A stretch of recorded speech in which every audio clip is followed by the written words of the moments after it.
Hey everyone, and welcome to part 6 of this workshop series. So, for those of you that may not remember, we left off discussing what our survival responses were, which were those flight, fight, freeze, and fawn responses. Those are there to protect us. They let us know that, if a car's heading our way, they let us know to immediately jump out of the car's path without even thinking about it.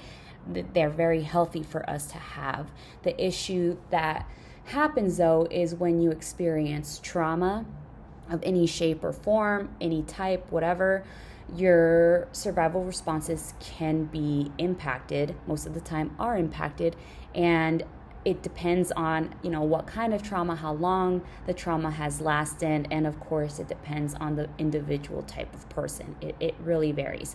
But overall, we do know that those survival responses kick in once there is some type of stress. So leading into that, let's go into two types of stress. We have the positive stress, as you see here, and we have the destructive stress. So let's go to positive stress first. Positive stress are things that are very predictable, as you can see here, moderate and controllable. This kind of stress really allows us to build resilience and gets better at things. So think about the stress that you felt the first time you had to give a presentation, how intense that was. But maybe you started to practice more, maybe you started to go up in front of people even more, and so eventually that didn't stress you out as much. Eventually, maybe you got a little bit of a sweaty hand, but you took some deep breaths and you were able to come out and present flawlessly.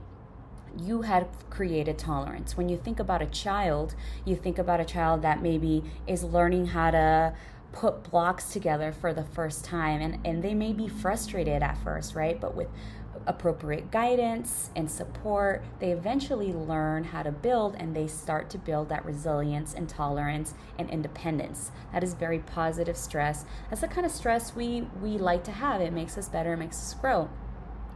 Now, when we're talking about trauma, that's the type of stress that we typically experience with trauma is what we consider toxic or chronic stress.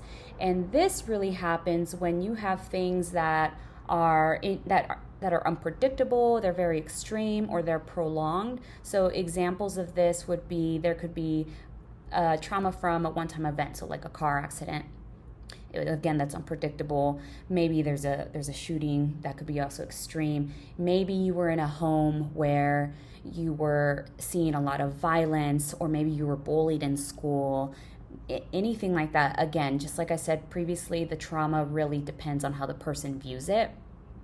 And if it's ongoing, that's going to be considered that chronic or toxic stress. And it creates a sense of vulnerability.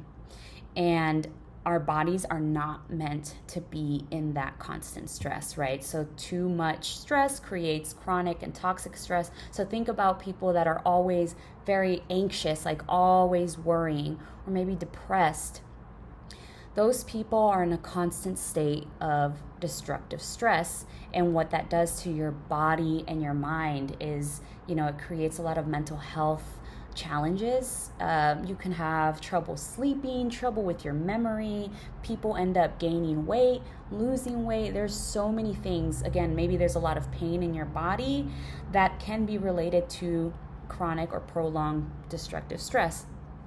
And this affects those survival responses that we previously talked about. So if you are in constant stress, that means that your alarm system, or AKA your survival responses, are always in either flight, fight, freeze, or fawn mode. They're always on alert. And that is exhausting for your body and your brain. But it messes it up. Now your body and in those survival responses, they think that you are constantly in danger when you're really not.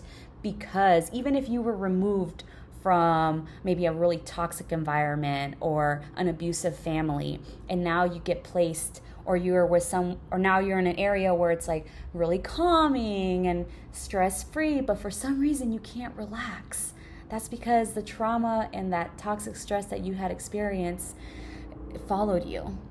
And now it's become maladaptive, right?